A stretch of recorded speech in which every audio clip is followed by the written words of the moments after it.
नमस्कार शेतकरी मित्रांनो. आज आपण पिकासाठी अत्यंत महत्त्वाचे सूक्ष्म अन्नद्रव्य असलेल्या मॅग्नेशियम सल्फेटबद्दल माहिती जाणून घेणार आहोत. मॅग्नेशियम सल्फेटचे रासायनिक सूत्र जे आहे तर MgSO4 असे आहे आणि हे पिकासाठी अत्यंत महत्त्वाचे सूक्ष्म अन्नद्रव्य खत मानले जाते. मॅग्नेशियम सल्फेटला सामान्यतः एप्सम सॉल्ट असे म्हटले जाते. या खतामध्ये मुख्यतः दोन महत्त्वाचे घटक असतात. पहिला म्हणजे मॅग्नेशियम जो साधारणपणे 9 ते 10% असतो आणि दुसरा म्हणजे सल्फर जो साधारण 12 ते 13% असतो. हे दोन्ही घटक पिकांच्या चांगल्या वाढीसाठी आणि जास्त उत्पादनासाठी अत्यंत आवश्यक असतात. म्हणून पिकामध्ये मॅग्नेशियमची कमतरता टाळण्यासाठी मॅग्नेशियम सल्फेटचा योग्य वापर करणे खूप महत्त्वाचे आहे. आता जाणून घेऊया पिकासाठी मॅग्नेशियमचे महत्त्व काय आहे. मॅग्नेशियम हा क्लोरोफिलचा मुख्य घटक आहे. क्लोरोफिल म्हणजे पानामध्ये असलेला हिरवा रंग जो पिकांचा अन्न निर्मितीसाठी खूप महत्त्वाचा असतो. म्हणजेच मॅग्नेशियममुळे पानाचा हिरवा रंग टिकून राहतो आणि झाड निरोगी बनतं. तसंच मॅग्नेशियम जे आहे तर ते प्रकाश संश्लेषण प्रक्रिया वाढवण्यासाठी सुद्धा मदत करतं. प्रकाश, पाणी आणि कार्बन डायऑक्साईड यांच्या मदतीने झाड अन्न तयार करतात. ही प्रक्रियाच म्हणजे काय तर प्रकाश संश्लेषण होय. आता मॅग्नेशियम योग्य प्रमाणात मिळाल्यास निर्मिती जी आहे तर ती काय होतं ते सुधारते आणि पिकांची वाढ ही अधिक चांगली होते. यामुळे झाडांची वाढ मजबूत होते, तसंच फुलधारणा आणि फळधारणा वाढण्यासही मदत होते. म्हणूनच पिकांच्या चांगल्या वाढीसाठी मॅग्नेशियम हे अत्यंत आवश्यक अन्नद्रव्य असे मानले जाते. आता जाणून घेऊया मॅग्नेशियम सल्फेट वापरण्याचे नेमके फायदे काय आहेत. तर मॅग्नेशियम सल्फेटचा योग्य वापर जर केला तर पिकामध्ये सकारात्मक बदल दिसून येतात. सर्वात आधी यामुळे पानांचा जो रंग आहे तर तो अतिशय हिरवागार आपल्याला दिसतो आणि झाड निरोगी बनतं.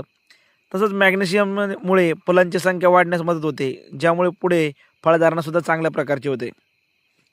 याचा आणखी एक महत्त्वाचा फायदा म्हणजे फळांचा आकार आणि गुणवत्ता सुधारते. यामुळे बाजारात पिकाला चांगला दर मिळण्यास मदत होते. योग्य प्रमाणात मॅग्नेशियम दिल्यास उत्पादन 10 ते 20% वाढ होऊ शकते. तसेच मॅग्नेशियममुळे पानांची पिवळसरपणा कमी होतो आणि झाडांची वाढ अधिक चांगली होते. म्हणूनच पिकांची वाढ, गुणवत्ता आणि उत्पादन वाढवण्यासाठी मॅग्नेशियम सल्फेटचा वापर खूप फायदेशीर ठरतो. त्यानंतर आहे आता आपण काय जाणून घेणार आहोत तर मॅग्नेशियम कमतरतेची जी लक्षणे आहे तर ती कशा प्रकारे ओळखायची आहे. पिकामध्ये मॅग्नेशियमची कमतरता झाल्यास काही ठळक लक्षणे दिसू लागतात. सर्वात पहिला म्हणजे पानांच्या शिरा हिरव्या राहतात पण मधला भाग पिवळा पडतो. तसेच या कमतरतेचा परिणाम सर्वप्रथम जुन्या पानावर दिसून येतो. आता पाहूया मॅग्नेशियम सल्फेट फवारणीचे योग्य प्रमाण आणि वेळापत्रक. फवारणीसाठी साधारणपणे 5 ते 10 ग्रॅम मॅग्नेशियम सल्फेट प्रति लिटर पाण्यासाठी वापरलं जातं. उदाहरणार्थ जर तुमच्याकडे 15 लिटरचा पंप असेल तर त्यामध्ये सुमारे तुम्हाला 75 ते 150 ग्रॅम मॅग्नेशियम सल्फेट मिसळावा चालतंय. आता फवारणी करण्याची योग्य वेळ पाहूया. पहिली फवारणी जी आहे तर लागवडीनंतर साधारण 25 ते 30 दिवसांनी केली पाहिजे. दुसरी फवारणी पहिल्या नंतर सुमारे 15 दिवसाच्या अंतराने करावी. अशा प्रकारे योग्य प्रमाणात आणि योग्य वेळेत फवारणी केल्यास पिकाची वाढ चांगली होते आणि उत्पादनही सुधारणा दिसून येते. त्यानंतर आता पाहूया मॅग्नेशियम सल्फेट जमिनीत देण्याचे योग्य प्रमाण काय आहे. जमिनीत देण्यासाठी साधारणपणे 25 ते 50 किलो मॅग्नेशियम सल्फेट प्रति एकर वापरलं जातं. हे खत मुख्यतः 2 वेळा दिले जाते. पहिली वेळ म्हणजे लागवडीपूर्वी आणि दुसरी वेळ म्हणजे लागवडीनंतर. जमीन तयार करताना मॅग्नेशियम सल्फेट जमिनीत मिसळून द्यावे, त्यामुळे पिकाला सुरुवातीपासूनच आवश्यक अन्नद्रव्य मिळतं. दुसरी वेळ पिकाच्या वाढीच्या सुरुवातीच्या टप्प्यात रोप लागवडीनंतर लगेच किंवा 5 ते 10 दिवसांनी देखील जमिनीत देऊ शकता. अशा प्रकारे योग्य प्रमाणात जमिनीत मॅग्नेशियम सल्फेट दिल्यास पिकांची मुळे मजबूत होतात आणि झाडाची वाढ सुद्धा अधिक चांगली होते. आता पाहूया मॅग्नेशियम सल्फेट कोणत्या खतांसोबत मिसळता येतं. तर मॅग्नेशियम सल्फेट युरिया असेल 19-19 असेल किंवा 052-34 या खतामध्ये सुद्धा मिक्स करता येतं. परंतु मॅग्नेशियम सल्फेट हे कॅल्शियम नायट्रेट सोबत मिसळता येत नाही.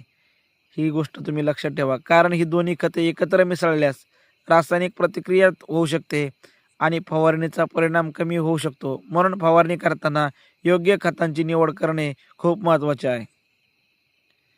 आता पाहूया मॅग्नेशियम सल्फेट कोणत्या पिकांसाठी जास्त उपयुक्त आहे. एकंदरीत आपण जर एक विचार केला तर मॅग्नेशियम सल्फेट हे सगळ्याच पिकांसाठी फार गरजेचं आहे. परंतु मॅग्नेशियम सल्फेट अनेक पिकांसाठी फायदेशीर जरी असलं तर त्यातील काही पिकांना अधिक गरजेचं असतं. यामध्ये सर्वप्रथम येते मिरची आणि टोमॅटो. या पिकामध्ये मॅग्नेशियम दिल्यास झाडांची वाढ चांगली होते आणि फळधारणा सुधारते. तसेच द्राक्ष पिकासाठी मॅग्नेशियम सल्फेट खूप उपयुक्त मानले जाते. यामुळे द्राक्षांची गुणवत्ता आणि उत्पादन सुधारते. कापूस पिकामध्ये देखील मॅग्नेशियम दिल्यास बोंडांची वाढ चांगली होते आणि उत्पादन वाढण्यास मदत होते. याशिवाय ऊस, केळी आणि इतर फळ पिकांमध्ये देखील मॅग्नेशियम सल्फेटचा चांगला फायदा दिसून येतो. म्हणूनच या पिकांमध्ये मॅग्नेशियम सल्फेटचा योग्य वापर केल्यास पिकांची वाढ, गुणवत्ता आणि उत्पादन मोठ्या प्रमाणात सुधारू शकतं. जर तुम्हाला ही माहिती उपयुक्त वाटली असेल तर व्हिडिओला लाईक करा, शेअर करा आणि आमच्या पेजला फॉलो करायला विसरू नका. अशाच शेतीविषयक उपयुक्त माहितीसाठी आमच्या शेती एक शास्त्र या वेबसाईटला नक्की भेट द्या. धन्यवाद.